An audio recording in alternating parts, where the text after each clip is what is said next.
اس لیے مسلمان تو یہ بات کہے بغیر نہیں رہتے کہ دہشت گردی کی کوئی تعریف آج تک بین الاقوامی سطح پر متعین نہیں ہو سکی۔ جتنی آزادی کی تحریکیں ہیں، کشمیر اپنی آزادی کی تحریک چلا رہے ہیں، فلسطینی اپنی آزادی کی تحریک چلا رہے ہیں،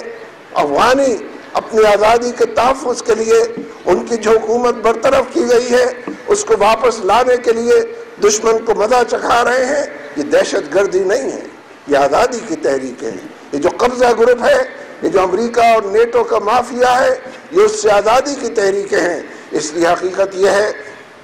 کہ پوری دنیا کے اندر یہ منظرنامہ ایک کھلی کتاب کی طرح سب تک پہنچ گیا ہے کہ امریکہ بھارت کی مدد سے، اسرائیل کی مدد سے، یا اسرائیل اور بھارت امریکہ کی مدد سے اصلاً پاکستان کے ایٹمی پروگرام پر قبضہ کرنا چاہتے ہیں، اس کو انٹرنیشنل بین الاقوامی تحویل میں دینا چاہتے ہیں، اس کے بارے میں اعلان اور پروپیگنڈا کر کے کہ پاکستان کے مجموعی حالات کے اندر افراتفری پیدا ہو چکی ہے، انارکی پیدا ہو چکی ہے، خودکش حملوں کا حوالہ دے کر، نت نئے عنوانات سجا کر پورے سوسائٹی کو انڈسپلن اور ڈس آرگنائزیشن کے حوالے کر کے وہ یہ اعلان کرنا چاہتے ہیں، یہ بات کہنا چاہتے ہیں کہ پاکستان کا ایٹمی پروگرام غیر محفوظ ہاتھوں میں چلا جانے کا خطرہ ہے، عدم تحفظ کا شکار ہے۔ اس لیے اس ایٹمی پروگرام کو فی الحقیقت بین الاقوامی کنٹرول یعنی امریکہ کے کنٹرول میں دے دیا جائے۔ یہ ساری سازشیں چاروں طرف نظر آتی ہیں۔ میں فوج کے حوالے سے بات کر رہا تھا کہ انہیں سوالوں کا جواب دینا ہوگا۔ جو کچھ کراچی میں ہوا ہے اس کا تو کوئی سال ہی نہ ملے گا۔ فوج کے حوالے سے اتنے بڑے پیمانے پر کوئی لفظ ہی نہیں ہے جو استعمال کیا جائے، کوئی اصطلاح ایجاد نہیں ہوئی۔ غیر ذمہ داری کہیں تو بہت کم وہ بات ہوگی۔ بہت سے لوگ یہ بات کہہ رہے ہیں کہ اندر کے لوگ اس کے اندر شامل تھے، اس لیے کمیشن کے قیام کے حوالے سے فوری طور پر اس کی رپورٹ بھی آنی چاہیے، رپورٹ منظر عام پر آنی چاہیے، چاروں طرف اس پر ڈیبیٹ کے تمام عنوانات کھلنے چاہیے تاکہ رپورٹ کے بخیے بھی ادھیڑے جا سکیں، اس کا تجزیہ اور پوسٹ مارٹم بھی کیا جا سکے، اور اس حوالے سے سچ اور صحیح اور درست کی طرف قدموں کو بڑھا کر عوام کو اعتماد میں لیے جا سکے۔ اس لیے ایبٹ آباد کا واقعہ اور کراچی کا واقعہ اصلاً ریمنڈ ڈیوس کی فرار سے شروع ہوتا ہے، اور پارلیمنٹ کے اجلاس کے اندر یہ بات واضح ہو گئی۔ فوج نے یہ بات واضح کر کر دو ٹوک انداز میں کہا کہ ریمنڈ ڈیوس کی رہائی میں ہمارا نہیں، سب کچھ جو کچھ کیا دھرا ہے وہ سول حکومت کا ہے، سیاسی حکومت کا ہے۔ اور یہی معاملہ ڈرون حملوں کے بارے میں ہوا کہ اگر حکومت فیصلہ کرے تو ہم اس کو روکنے کے لیے اپنے اندر استعداد بھی پاتے ہیں، قوت اور صلاحیت بھی اپنے اندر پاتے ہیں۔ اس لیے یہ تمام معاملات اس جانب رہنمائی کر رہے ہیں کہ سول حکومت بھی غلام ابن غلام بن چکی ہے، علماء نے امریکہ کی انجمن قرار پائی ہے۔ ہم نے جو پچھلے کافی دنوں سے گو امریکہ گو کی تحریک شروع کی ہے، امریکہ بلا شبہ جغرافیے کا نام ہے، کروڑوں رہتے بستے انسانوں کا نام ہے، ہمارا ان سے کوئی دشمنی نہیں ہے، کوئی علاقہ نہیں ہے، لیکن امریکہ، اس کی پالیسیاں، اس کے رویے اور طور طریقے، امت مسلمہ اور اسلام کے حوالے سے اس کی سازشیں ہمارا اس سے سروکار ہے۔ ہم جب گو امریکہ گو کی تحریک لے کر اٹھے ہیں اور امریکی غلامی نامنظوری کی بات کرتے ہیں تو زندگی کے تمام دائروں میں، مورچوں اور محاذوں اور میدانوں میں امریکہ کی غلامی کی نامنظوری کی بات کرتے ہیں۔ یہ سیاست کا دائرہ بھی، یہ حکومت اور حکمرانی کا دائرہ بھی، یہ معیشت اور اقتصادیات کا دائرہ بھی، اور جو دبے پیروں پوری تہذیب کے بندھن کو توڑا جا رہا ہے۔ مختلف حقوق کے نام پر انجمنیں اور این جی اوز کو پرورش کرنے کے مواقع فراہم کیے جا رہے ہیں کہ ہماری تہذیب کو ہم سے چھین لیا جائے، ہمارا تمدن ہم سے بیدار ہو جائے، ہماری معاشرت ہماری گھٹتی چلی جائے۔ ان تمام حالات کے اندر ناگزیر ہے کہ اس تحریک کو مضبوط کیا جائے۔ گو امریکہ گو ایک نعرہ بھی ہے، ایک فلسفہ بھی ہے، ایک نظریہ بھی ہے، تاریخ کا سبق بھی ہے، تاریخ کی تعبیر بھی ہے۔ دشمنی تو کسی کی بھی اچھی نہیں، لیکن وقت نے یہ ثابت کیا ہے کہ امریکہ کی تو دوستی بھی بڑی خطرناک، یہ مارے آستین کی حیثیت رکھتا ہے۔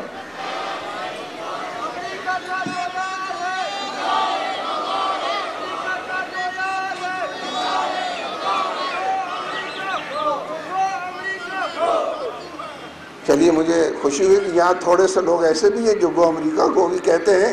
اور امریکہ کو غدار بھی کہتے ہیں، اس کے حامی ہو. باقی لوگ تو خاموش ہیں، ان تک شاید نعرہ پہنچ ہی نہیں رہا ہے کہ کیا بات کہی جا رہی ہے. امریکہ کا جو یار ہے، امریکہ کا جو یار ہے، امریکہ کا جو یار ہے. میرے دوستو، میں نے پارلیمنٹ کی 2 قراردادوں کا تذکرہ کیا. یہ دوسری قرارداد بھی آئسولیشن کا شکار ہو گئی، تنہائی محسوس کر رہی ہے. اس پر عمل درآمد کے لیے کوئی اقدامات نہیں کیے جا رہے. اس کی طرف رجوع کرنے ایگزیکٹو کا کام ہے، وزیر اعظم کا کام ہے کہ پارلیمنٹ کے فیصلوں کو منعن تسلیم کرے اور منعن اس پر عمل کرنے کے لیے ان لیٹر اینڈ اسپرٹ اس پر عمل کرنے کی کوشش کرے. لیکن دونوں قراردادیں اس بات کی منتظر ہیں کہ ان پر عمل کیا جائے. اب جو بجٹ آ رہا اس پہ مزید اس بات کو واضح ہونا، اگر بجٹ کے اندر IMF کی قسطوں کو ادا کرنے اور اگر بجٹ کے اندر کیری لوگر بل یا ایکٹ کے حوالے سے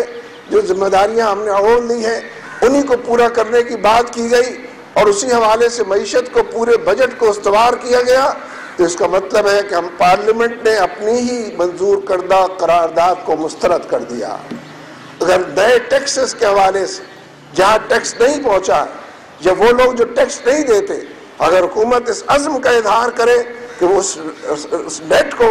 بڑا کرے گی، اس میں وسعت پیدا کرے گی، جو لوگ ایویٹ کرتے ہیں ٹیکس کو یا اوائڈ کرتے ہیں ان سے اچھی طرح نپٹے گی، اور اگر اس عزم کا اظہار کرے اور اس کا نیٹ ورک بنائے کہ 4 لاکھ سے زیادہ آمدنی جہاں جہاں پر موجود ہے اس کے اوپر ٹیکس لیا جائے گا، تو یہ اس عزم کا اظہار ہوگا کہ ہم IMF سے نجات پانا چاہتے ہیں، ہم اپنے قدموں کے اوپر کھڑا ہونا چاہتے ہیں.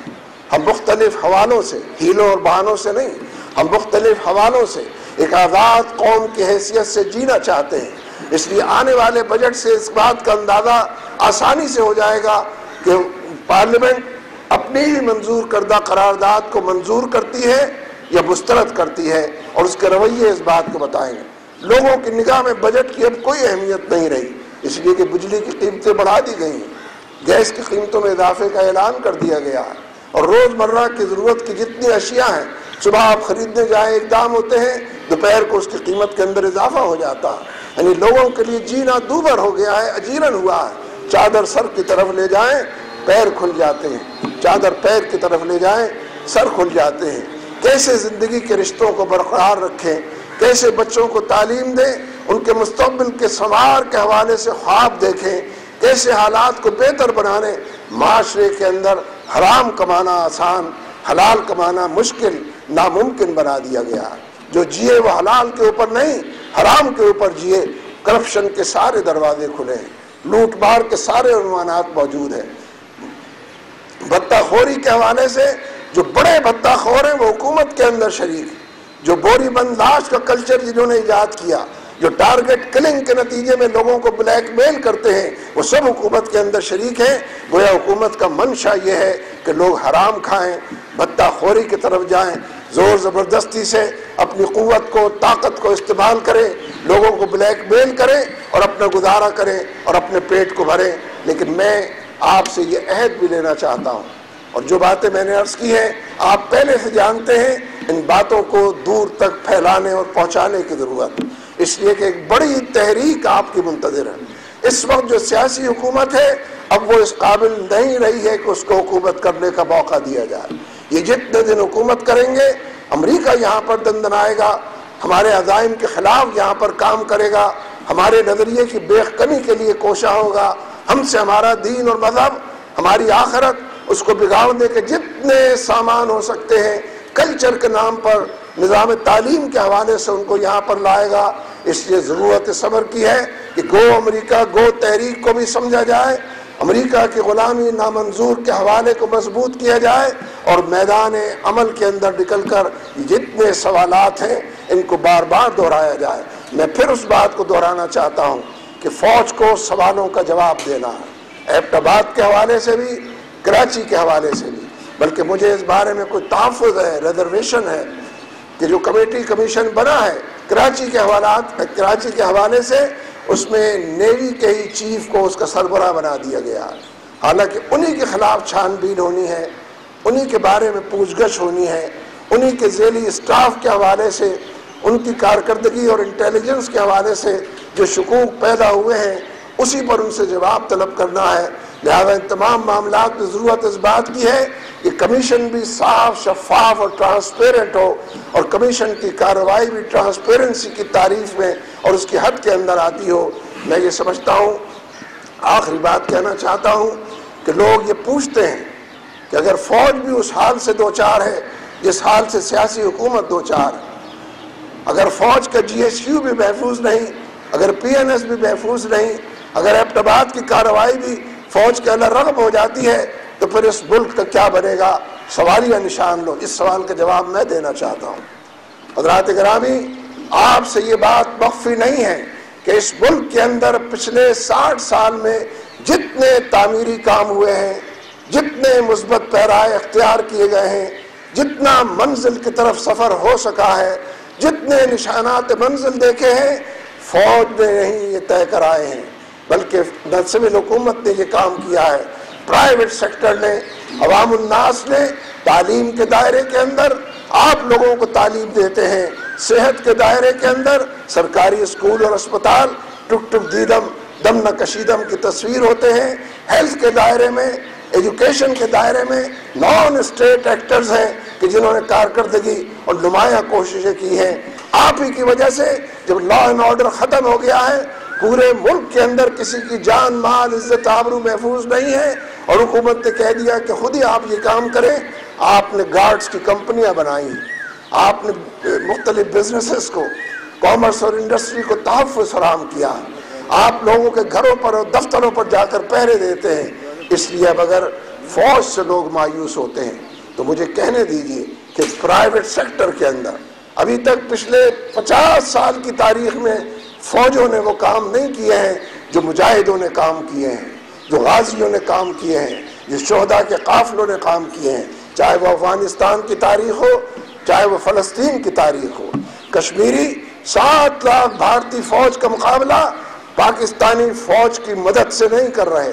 اس کی پشتیبانی سے نہیں کر رہے، اس کی مدد اور اعانت سے نہیں کر رہے۔ اگر کشمیری 7 لاکھ بھارتی فوج کا مقابلہ کر سکتے ہیں تو 18 کروڑ پاکستانی بھارت کی فوج کا بھی اور امریکہ کا بھی مقابلہ کر سکتے ہیں۔ پھر پرائیویٹ سیکٹر جہاد کے دائرے میں آگے بڑھے گا۔ پھر تم فتویٰ لینے کے لیے مولوی کے پاس جاؤ گے کہ جہاد جائز ہے ناجائز ہے، جب زندگی کے تمام دائروں میں عوام کا کوئی پرسان حال نہیں ہے، حکومتیں دور دور تک دیکھنے کے باوجود خوردبین اور دوربین سے نظر نہیں آتی ہیں، عوام نے اپنی مدد آپ سے اپنے لیے ادارے قائم کیے ہیں، تو پھر وہ ادارے قائم ہوں گے کہ جو جذبہ جہاد کو فروغ دیں گے۔ اس لیے میں اصولی طور پر بھی یہ بات کہنا چاہتا ہوں،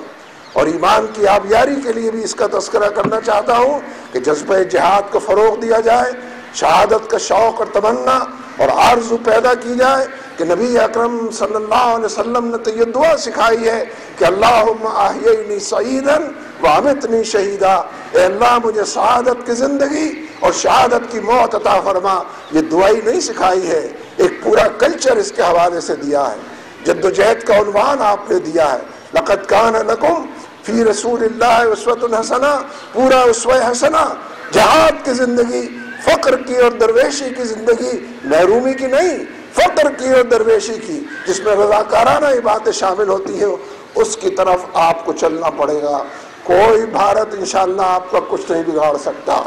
کوئی امریکہ بال بھی کا انشاءاللہ نہیں کر سکتا۔ ہم آگے کی طرف بڑھیں گے، انشاءاللہ منزل کی طرف چلیں گے، نشانات منزل کو دیکھیں گے، رب کی رضا کو اپنا محور، زندگی اور موت کا عنوان رب کی رضا کو بنائیں گے۔ اس کی جنتوں کا حصول وہ تو آپ سے آپ ہو جاتا ہے جب رب کی رضا حاصل ہو۔ اس لیے اپنے دلوں کو بڑا رکھیے، قرآن و سنت سے اپنے آپ کو جوڑیے، اور جہاد کے حوالے سے واقعات بھی اور اصولی حوالہ بھی قرآن و سنت کا دل و دماغ میں اس کو تازہ کیجیے۔ اللہ تبارک و تعالی ہم سب کا حامی و ناصر ہو۔ اقول قولی ھذا استغفر اللہ لی ولکم ولسائر المؤمنین۔